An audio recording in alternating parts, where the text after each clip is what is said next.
La vérité la plus dangereuse n'est pas cachée, elle est diluée. On la sucre d'histoires rassurantes, on la vernit de morale, on la fragmente en anecdotes inoffensives jusqu'à ce qu'elle ne pique plus. Le décor reste impeccable, les sourires tiennent lieu de sceau, et le monde poursuit sa liturgie de gestes polis. Pourtant, sous le vernis, quelque chose grince, un ressort mal tendu que votre instinct entend mieux que votre raison. Vous pressentez que l'ordre visible n'est qu'un masque, et que les règles véritables s'écrivent ailleurs, à l'encre des intérêts et des peurs. Comprendre, ici, n'élève pas.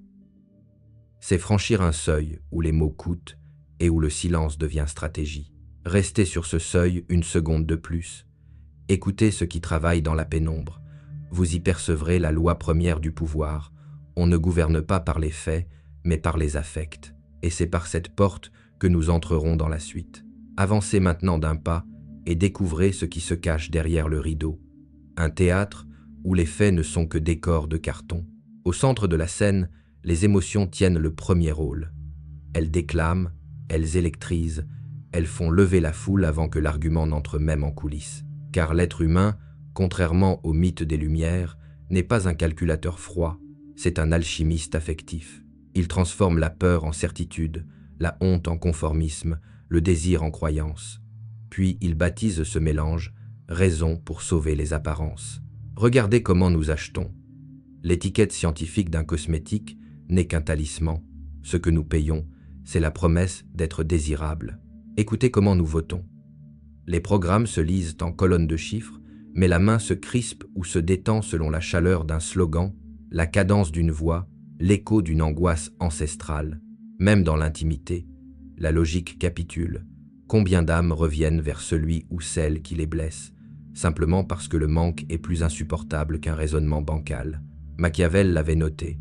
Les hommes oublient la mort de leur père plus vite que la perte de leur patrimoine. Il fallait oser l'écrire. La douleur abstraite s'efface devant la perte tangible parce que l'une est idée, l'autre est sensation. Et nous continuons de croire que l'on change les gens avec des vérités, c'est confondre la clepsydre et l'océan. La vérité mesure, mais l'émotion emporte. C'est pourquoi les puissants sculptent d'abord les affects. Ils peignent l'ennemi avec des couleurs qui effraient, ils attribuent aux alliés des couleurs qui rassurent. Ils savent qu'un cœur serré rétrécit l'angle de vue, qu'un cœur flatté dilate la confiance jusqu'à l'imprudence. Ils n'ont pas besoin de cacher les faits. Il suffit de les placer dans une lumière qui les rend méconnaissables. Comprendre cette mécanique, c'est renverser le projecteur. Vous cessez de débattre pour convaincre, vous apprenez à écouter la pulsation derrière chaque phrase, à lire l'onde avant le mot. Et soudain, la scène change de relief. Les décors se dissolvent, les acteurs dévoilent leurs ficelles, et vous ne voyez plus des opinions, mais des besoins mis en costume. Dès lors, parler au désir devient plus décisif qu'empiler des preuves, guider l'émotion, plus stratégique que gagner l'argument. La société exalte la figure du gentil comme un talisman moral, sourire doux, voix égale, épaules toujours prêtes à porter la charge des autres. On l'érige en modèle civique, on l'arbore dans les chartes d'entreprise, on le sert aux enfants, comme si la docilité garantissait la paix. Mais sous ce vernis se tapit une vérité plus sombre. La gentillesse sans pouvoir n'est qu'un parfum qui attire les prédateurs. Observez le bureau. Le collègue aimable, qui accepte chaque tâche de dernière minute, reçoit des remerciements, puis une pile de dossiers supplémentaires. Examinez les rapports amoureux. Le « nice guy » multiplie les petites attentions, pensant mériter l'affection, tandis que l'être désiré se détourne vers celui qui sait poser des limites. Regardez la politique. Les leaders toujours prêts au compromis se font écarter par ceux qui projettent l'inflexible assurance de décider seuls. La leçon est brutale. Le monde ne confond pas gentillesse et bonté. Il confond gentillesse et disponibilité. Et la disponibilité sans contrepartie se monnaie au rabais. Car la faiblesse n'est pas seulement un manque de force physique. C'est l'incapacité de dire non, l'inaptitude à tolérer le conflit nécessaire. Dans la jungle sociale, cette faille émet une odeur subtile, un signal qui rassure l'agresseur potentiel. Ici, la résistance sera minime, le coût presque nul. Ainsi le gentil devient ressource. On l'utilise, on l'épuise, puis on le remercie de s'être laissé faire. Machiavel l'avait pressenti. Les hommes ont moins de scrupules à offenser celui qui se fait aimer qu'à offenser celui qui se fait craindre. Non que la crainte soit noble, mais elle fixe une frontière où commence le respect. Faut-il alors revêtir l'armure de la cruauté? Non. La véritable alternative n'est pas entre bonté et brutalité, mais entre bonté impotente et bonté armaturée. Être bon, c'est conserver l'élan généreux, mais l'adosser à la capacité de se retirer, de refuser, de punir si l'abus persiste. C'est offrir la main ouverte, tout en montrant que la fermeture du poing est possible. Dans cet équilibre, la gentillesse cesse d'être appât. Elle devient choix conscient, accordé à ceux qui prouvent leur réciprocité. Ainsi s'inverse l'équation. La douceur ne signe plus la capitulation, elle atteste la maîtrise intérieure. Et le monde, qui feint d'honorer le gentil, découvre soudain qu'il respecte davantage celui qui sait conjuguer la clémence avec l'acier, car la bonté sans défense est un don périssable, alors que la bonté protégée devient une monnaie rare, précieuse, que nul n'ose dilapider. Le vacarme du monde moderne nous berce d'une illusion pacifique. Écrans scintillants, protocoles diplomatiques, coworkings parfumés d'arabica, tout suggère que la sauvagerie a été contenue, que la guerre appartient aux archives. Pourtant, sous les surfaces lisses, palpite un rythme plus ancien que l'écriture, la pulsation prédatrice. Elle gouverne les couloirs capitonnés comme les ruelles humides, réglant qui avance et qui cède, qui prélève et qui saigne. Rien n'a réellement changé depuis la savane. Seuls les crocs se sont fait syllabes, les griffes, signatures au bas d'un contrat. Chaque interaction est une patrouille de reconnaissance, un entretien d'embauche, un premier rendez-vous, même un échange anodin dans une file d'attente. Les regards enregistrent, soupeuses, posture, timbre, degré de besoin, inscrits dans la pupille. Le prédateur cherche la faille, l'hésitation sur un prix, le dos qui se courbe d'excuses, le peut-être qui remplace le non. Dès qu'il décèle cette brèche, il ajuste son masque mentor généreux, amoureux, passionné, investisseur providentiel, puis avance, feutré, jusqu'à ce que l'autre soit engagé trop loin pour se rebiffer. On appelle cela opportunisme, séduction, synergie. C'est, en essence, un acte de chasse ritualisé, conforme aux lois que Machiavel murmurait déjà. Qui sait voir sans être vu impose la trajectoire. Le drame pour la proie potentielle n'est pas tant d'ignorer ces lois que de les dénier, car refuser de reconnaître le jeu n'annule pas la partie, cela vous contraint simplement à la jouer sans carte. À l'instant où vous croyez l'arène remplacée par une agora civilisée, vous abandonnez l'unique avantage accessible, la vigilance lucide. Tant que vous pensez que tout peut se résoudre par la bonne foi, vous devenez prévisible, et la prévisibilité est la première épice dont se repaît le chasseur. À l'inverse, la conscience que la paix est un intervalle entre deux offensives vous offre l'option de vous mouvoir en silence, de placer vos propres jalons, de négocier sans livrer vos flancs. Cela ne signifie pas vivre l'arme au poing, le soupçon collé au front. Cela signifie percevoir le monde comme un échiquier où le statu quo est une illusion utile aux pièces déjà bien placées. Si vous n'avancez pas, quelqu'un avancera sur votre case. Si vous n'anticipez pas, un piège se refermera où vous croyez trouver repos. Comprendre l'ordre caché des prédateurs, c'est accepter que la neutralité n'existe pas. Se croire extérieur au conflit, c'est déjà choisir le rôle du gibier. Dès lors, tout l'enjeu devient de modeler la perception que l'on projette sujet de la prochaine étape. Car celui qui contrôle l'apparence de force détourne souvent l'attaque avant qu'elle ne germe. Comme l'animal aux couleurs vives qui signale son venin, il impose la prudence autour de lui sans lever la voix. La force qui se voit déclenche l'hostilité. La force qui se soupçonne fait naître la prudence. C'est toute la différence entre le rugissement du lion et l'ombre du faucon qui plane. L'un peut être défié par un rival téméraire, l'autre décourage sans bruit parce que son angle d'attaque demeure imprévisible. Dominer sans crier, c'est comprendre que les hommes jugent plus par l'œil que par la main. Leur imaginaire complète toujours ce qu'il ne parvient pas à saisir. Une absence calculée, un silence prolongé, un détail de posture, voilà des leviers plus puissants qu'un discours. Car l'esprit, confronté au vide, le remplit de projections, et ces projections, si vous en cadrez les contours, deviennent les murs invisibles de votre souveraineté. Observez les grands stratèges. Ils parlent moins souvent qu'on ne les sollicite, arrivent un peu plus tard qu'on ne les espère, quittent légèrement plus tôt qu'on ne le souhaiterait. À chaque fois, ils laissent derrière eux un sillage d'inachevé, le mystère travaille pour eux en leur absence. Lorsque la parole survient enfin, elle tranche comme une lame chauffée à blanc, parce que le silence préalable en a aiguisé l'attente et doublé la densité symbolique. Celui qui sait économiser son apparence transforme la rareté en valeur. Il n'a pas besoin d'arguments longs, seulement d'une frappe ciblée qui verrouille l'interprétation collective. Tout se joue alors sur le cadrage. Placer une information sous un certain éclairage, c'est déjà orienter la conclusion sans l'énoncer. Introduire un doute au moment précis où l'adversaire s'apprête à parler, c'est semer un écho qui parasitera chacune de ses phrases. Afficher une calme confiance pendant qu'on vous attaque, c'est transférer l'étiquette de fragilité à celui qui s'emporte. La perception est une pièce sans fenêtre dont vous choisissez la lumière.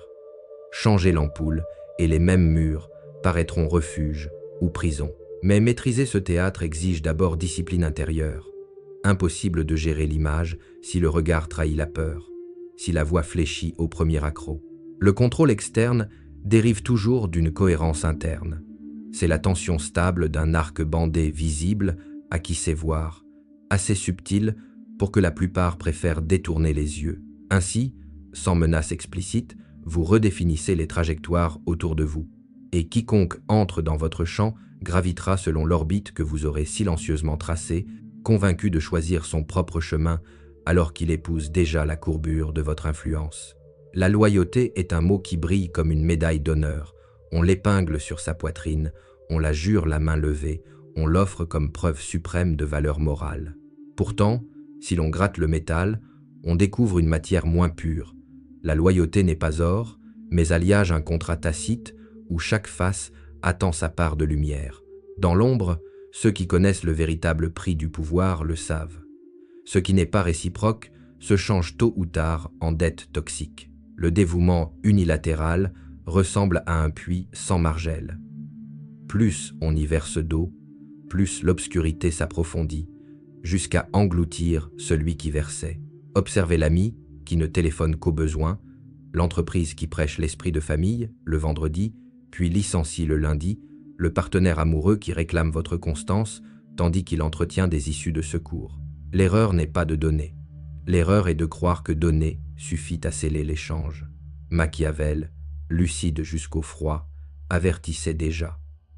Un prince se doit de savoir rompre ses promesses lorsque l'intérêt l'exige. Non qu'il faille trahir par plaisir, mais parce que la promesse est fonction de circonstances mouvantes. Celui qui s'attache à un serment malgré l'évidence de la trahison en face de lui cesse d'être loyal. Il devient complice de sa propre mise en pièces. Ainsi, le premier geste de lucidité consiste à mettre la loyauté à l'épreuve, non par cynisme, mais par hygiène. Offrez-la en avance, certes, car l'investissement initial révèle la couleur de l'autre, mais observez de près le flux inverse. La reconnaissance tarde-t-elle? Les gestes se font-ils discrets, comptés? Alors retirez-vous, ferme mais sans fracas. La loyauté retirée tôt est un simple retrait de capital. Retirée tard, c'est une faillite qui emporte vos réserves les plus intimes. Sachez aussi manier la balance. Un acte de loyauté obtient son écho. Un silence prolongé prépare une révocation. Il ne s'agit pas de tenir un registre mesquin, plutôt de veiller à l'équilibre des forces. Car une relation déséquilibrée devient vite terrain de prédation. Celui qui reçoit sans rendre s'y habitue, puis s'y croit droit. La générosité devient pour lui due, et toute tentative de rééquilibrage se paie d'accusations de froideur. Rappelez-vous enfin que la loyauté, pour être précieuse, doit être rare et conditionnelle. Distribuée sans discernement, elle perd son pouvoir de ciment. Réservée à ceux qui prouvent la leur, elle devient pacte solide que même la tempête n'effrite. Dans le grand jeu des alliances, le véritable stratège n'est ni tyran ni esclave. Il est gardien de son propre seuil, chien de garde pour les siens, ombre glacée pour ceux qui confondent bonté et faiblesse. La morale. Voilà le plus délicat des instruments de pouvoir, car il se présente comme une boussole alors qu'il fonctionne comme une laisse. Ceux qui forgent les règles se drapent d'éthique pour mieux masquer la forge. Ils nomment vertu ce qui leur est utile et vice ce qui leur résiste. Depuis les tribunes médiévales jusqu'aux réseaux sociaux, le procédé reste identique. Ériger un dogme, y greffer la promesse de dignité et la menace d'opprobre, puis laisser le peuple exécuter la sentence à votre place. Ainsi, l'autorité n'a plus besoin d'épée. Elle délègue la coercition à la conscience collective, cette armée de spectres qui fouette quiconque sort du rang. Remontez le fil de l'histoire. Les bûchers étaient dressés pour sauver les âmes, les conquêtes menées au nom de la civilisation, les famines imposées par nécessité morale. Aujourd'hui, la rhétorique change d'emballage. On parle de bien commun, de valeur de l'entreprise, de sécurité sanitaire. Peu importe le vocabulaire, l'ingrédient actif demeure la culpabilité, distillée goutte à goutte jusqu'à ce que la victime offre elle-même ses poignets. Plus le dogme est flou, plus il en sert. Chacun craint de contrevenir à une règle dont les contours se déplacent au gré des besoins du pouvoir. Le stratège, lui, ne méprise pas la morale. Il l'étudie comme un cartographe étudie les courants. Il sait qu'il faut parfois afficher une façade irréprochable pour que les portes s'ouvrent sans bruit. Il sait aussi qu'il devra, au moment critique, se délester de ce manteau pour traverser la rivière, car la morale est un costume de circonstance, non une seconde peau. Celui qui s'y attache comme à une armure finira englouti, incapable de plonger lorsque la marée exige de nager nu. Faut-il alors devenir cynique? Non. Il s'agit de comprendre que la vraie éthique naît à l'intérieur, intransmissible, tandis que la morale publique n'est qu'un jeu de signes. Le puissant la modèle, le naïf la subit. Entre les deux se tient l'homme lucide. Il parle la langue de la vertu quand elle sert sa cause. Il se tait quand le silence protège ce qui mérite vraiment d'être sauvé. Tant que vous confondrez ces deux plans, vous jouerez avec des règles tracées par d'autres. Mais si vous acceptez que la morale officielle est un théâtre, alors vous pourrez, sans renier votre propre axe, naviguer entre les coulisses et la scène, distribuant masques et détours à ceux qui espéraient vous voir réciter leurs vers. La rumeur vous précède toujours. Vous entrez dans la pièce comme une ombre déjà moulée dans les esprits. On croit saluer un individu, on salue en réalité un précipité d'histoire, d'échos, de demi-vérités qui ont agglutiné votre nom. C'est la première fonction de la réputation, muraille. Elle détourne les assauts parce qu'elle fait hésiter l'agresseur. Il se demande si la légende dont on vous entoure n'abrite pas des lames qu'il ne voit pas. Alexandre diffusait des mythes d'invincibilité avant même que l'épée ne sorte du fourreau. Ces batailles étaient gagnées à mi-parcours, dans l'imaginaire tremblant de l'ennemi. De même, un dirigeant contemporain peut désarmer critiques et concurrents par la seule aura d'efficacité qu'il a patiemment sculptée. Ici, la réputation est une armure d'intention projective. Les autres y projettent ce qu'ils redoutent, et ce qu'ils redoutent suffit souvent à les freiner. Mais la forteresse a son versant obscur, le piège, car toute muraille fixe un périmètre qui peut devenir prison.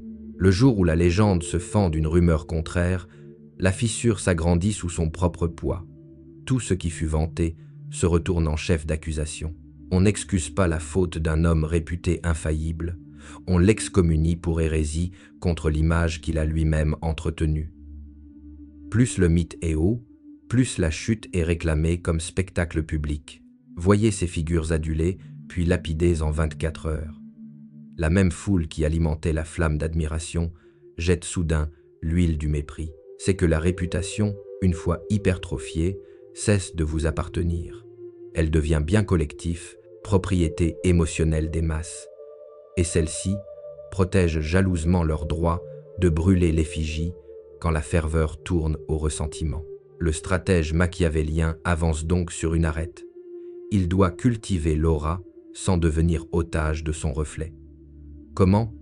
Par la rareté et la cohérence minimale. Rare pour que chaque apparition nourrisse le mythe sans l'user. Cohérent, non pour être transparent, mais pour éviter les fractures flagrantes qui invitent la meute à flairer la contradiction. Il choisit ses silences avec autant de soin que ses proclamations.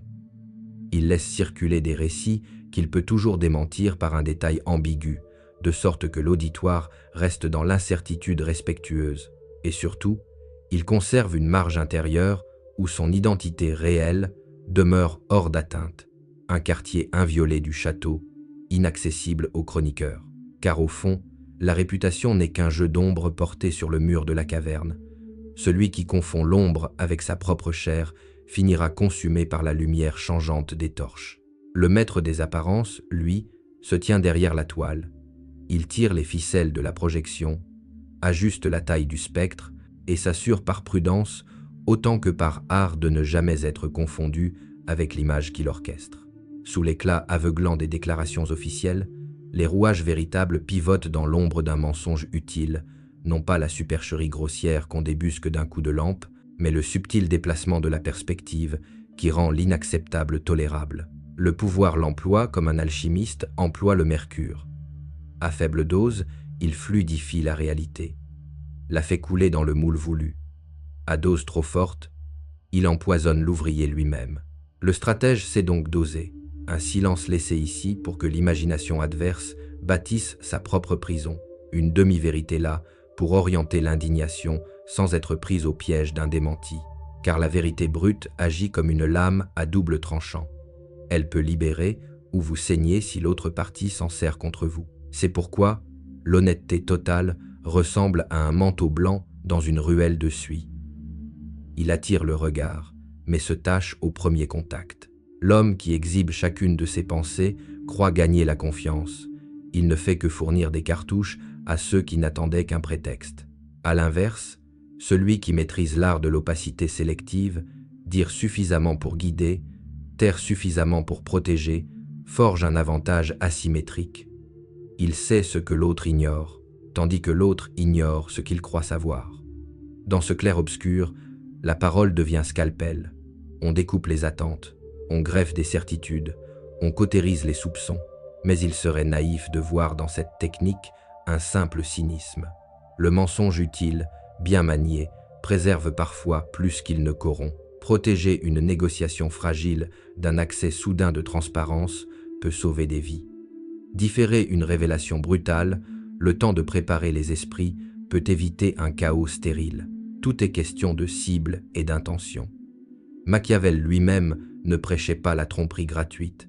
Il la présentait comme un outil de survie dans un monde où la naïveté équivaut à l'abattoir. Ainsi, la clé consiste à distinguer le masque qui cache une lame du voile qui abrite une graine. Le premier sert l'égocentrisme de celui qui règne. Le second sert un dessein plus vaste qu'une confession prématurée ferait avorter.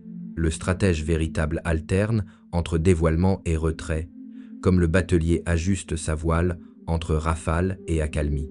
Il sait qu'un mensonge trop longtemps maintenu se gangrène et finit par trahir son porteur. Il sait aussi qu'une vérité jetée nue sur la table peut tuer l'alliance qu'elle voulait nourrir. La vertu, dès lors, ne se situe pas dans l'une ou l'autre extrémité, mais dans l'aptitude à choisir consciemment, froidement, lucidement, quand le réel doit être voilé pour mieux être servi. Lorsque le rideau retombe, il ne reste qu'un choix. Refermer les yeux pour regagner le confort du mensonge ou laisser la pupille dilatée s'habituer au vrai clair-obscur du monde. Vous savez désormais qu'émotion l'emporte sur fait, que la faiblesse se paye en chair vive, que la morale est un costume taillé par les puissants. Vous avez compris que la loyauté doit se négocier, que la réputation est un bouclier fragile et que le mensonge, bien dosé, peut sauver ce qu'une vérité nue détruirait. Ces connaissances sont des lames. Elles vous protégeront si vous apprenez à les manier. Elles vous mutileront si vous les brandissez sans discipline intérieure. Alors, que ferez-vous? Rester simple figurant sur la scène qu'on vous a écrite ou rejoindre le cercle étroit de ceux qui voient les coulisses et réécrivent la pièce en silence? Si vous choisissez la seconde voie, ne voyagez pas seul. Partagez cette vidéo à ceux qui devinent déjà les fissures, à ceux qui pressentent qu'il existe un langage plus profond que les slogans. Abonnez-vous et activez la cloche. Les prochains chapitres dévoileront comment transformer ces principes en stratégies concrètes, influencer sans s'exposer, protéger sans se raidir, diriger sans hausser la voix. Enfin, laissez votre empreinte ci-dessous. Racontez l'instant où vous avez vu derrière le masque la leçon qui a brisé votre ancienne boussole. Vos témoignages tisseront la toile d'un savoir collectif, un réseau d'esprits lucides que rien ne pourra plus endormir. Cliquez, commentez, partagez puis avancez, d'un pas calme, vers cette nouvelle ère où l'innocence n'est plus une excuse et où la clairvoyance devient votre premier acte de puissance.